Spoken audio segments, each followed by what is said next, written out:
Salve galera, e aí, tudo bem?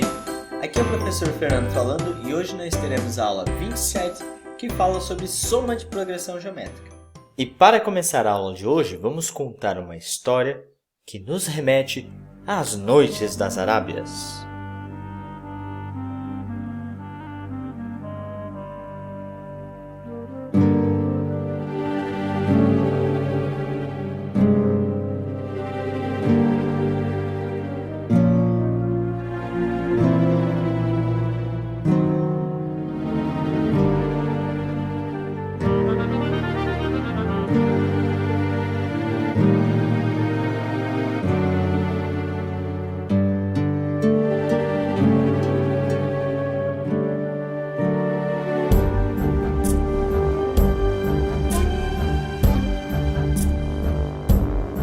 Diz a lenda que existia um sultão que adorava jogos como passatempo.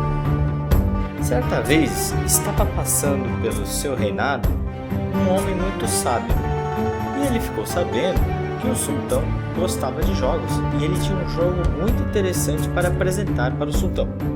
E este é o famoso jogo que hoje nós conhecemos como xadrez. O sultão então ficou muito maravilhado com esse novo jogo com um monte de novas estratégias e queria presentear o seu amigo sábio. E assim ele mandou chamar esse seu novo amigo e perguntou o que ele queria ganhar. O rapaz, sendo muito sábio, disse apenas que queria arroz. Arroz? Perguntou o sultão. Sim, arroz, mas não de qualquer maneira. Arroz distribuído da seguinte maneira. Na primeira casa do xadrez, coloque apenas 1 grão de arroz. Na segunda casa, 2 grãos. Na terceira casa, 4 grãos. Na quinta casa, 8 grãos. E assim por diante, vá dobrando o número de grãos até completar as 64 casas. Pois bem, o sultão então mandou chamar um de seus criados e falou: dê logo um saco de arroz para esse homem. O seu criado, que felizmente também era bom em contas de matemática, sabendo das condições, logo disse: sultão, temo que não há arroz suficiente no mundo para pagar este homem.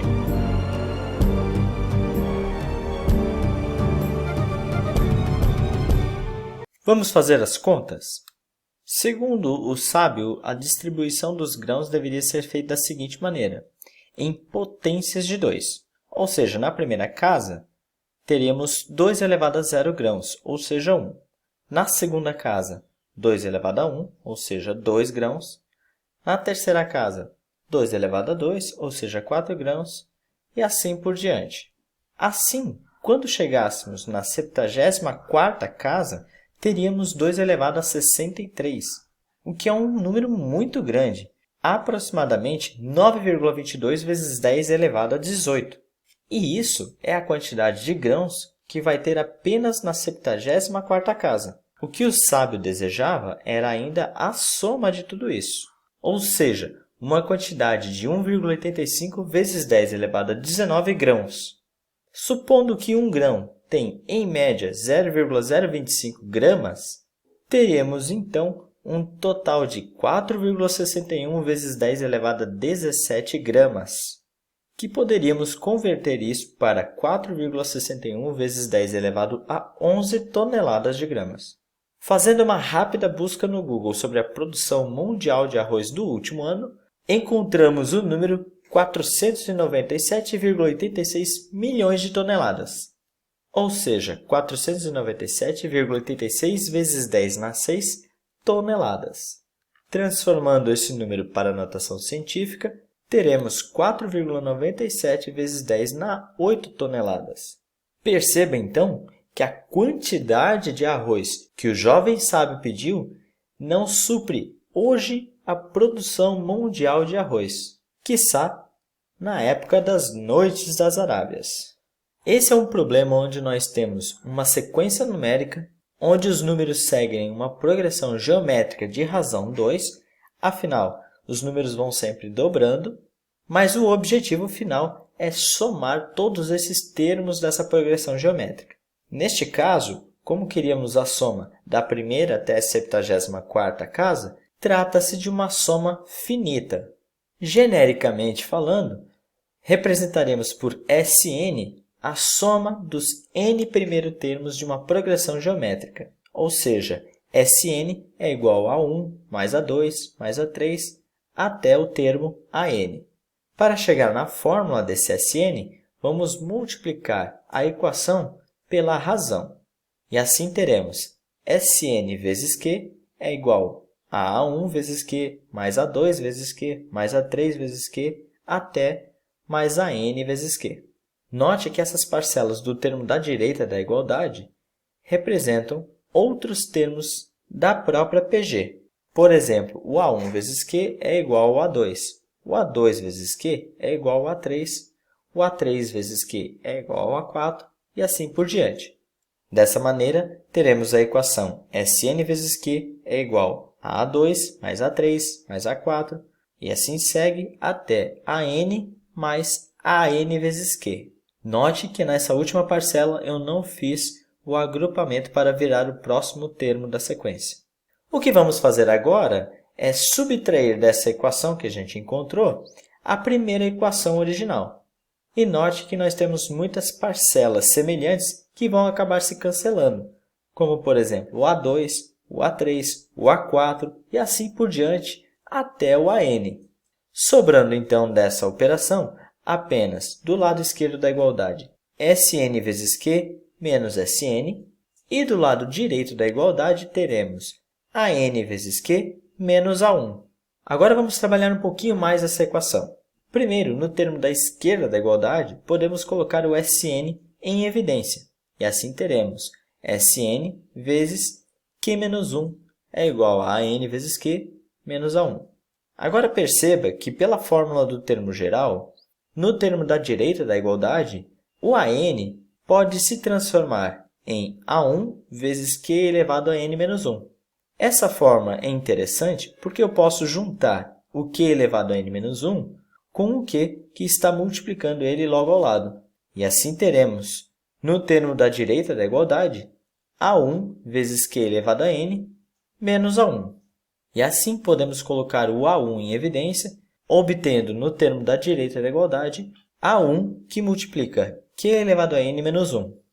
E isolando o Sn, passando aquela expressão do Q menos 1 no termo da esquerda da igualdade, dividindo o termo da direita, obteremos a fórmula da soma dos termos de uma PG finita.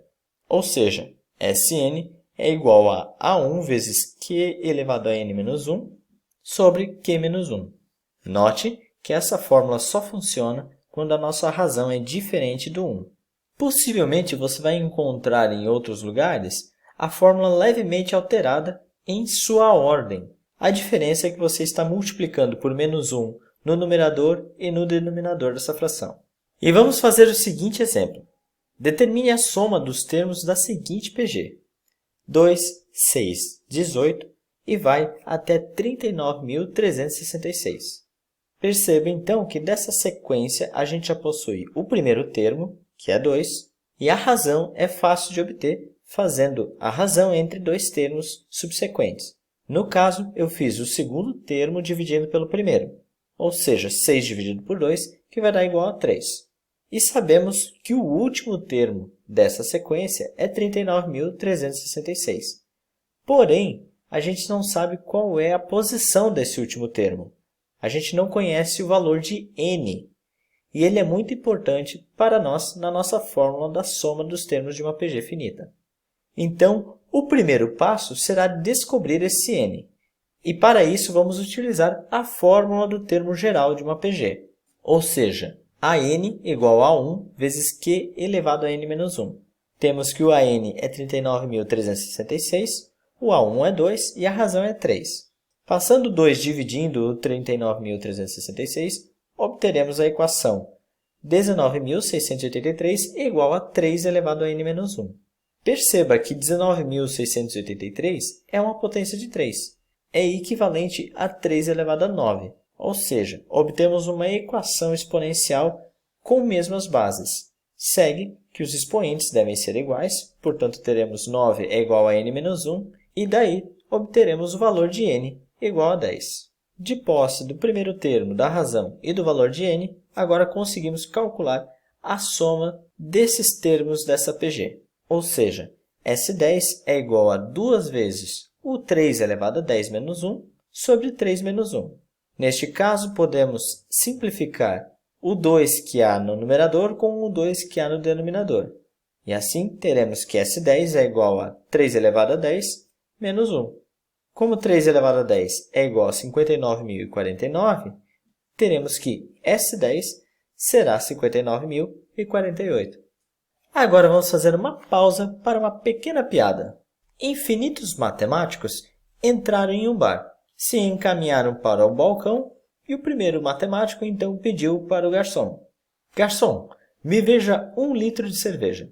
O segundo matemático veio logo atrás pedindo: Garçom, me veja a metade do que ele pediu, ou seja, meio litro de cerveja.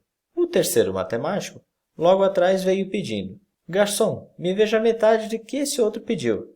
E assim por diante, cada matemático foi pedindo a metade que o outro tinha pedido. O garçom, sem paciência, serviu logo 2 litros e foi embora. Não entendeu? Então aguenta aí que logo mais nessa videoaula a gente já vai explicar a piada. Temos nesse texto uma situação de uma progressão geométrica onde o primeiro termo é 1, o segundo termo é metade disso, ou seja, 1/2, o terceiro termo é a metade, 1/4, e assim vai, 1/8, 1/16, e segue infinitamente. Trata-se, portanto, de uma progressão geométrica cuja razão é 1/2. Agora vamos olhar com mais cuidado a fórmula da soma dos termos de uma progressão geométrica. Note que se fizermos esse n muito grande, e neste caso vamos denotar isso com o símbolo de infinito, no sentido que você está pegando um número n tão grande que você nem consiga imaginar de quão grande que ele é. O q elevado a n, ou seja, 1/2 elevado a n, vai se tornando muito pequeno, um número quase próximo de zero, o que faz com que a gente considere ele praticamente zero. E, portanto, dentro do parênteses, temos 1 menos 0, ou seja, 1, vezes o A1.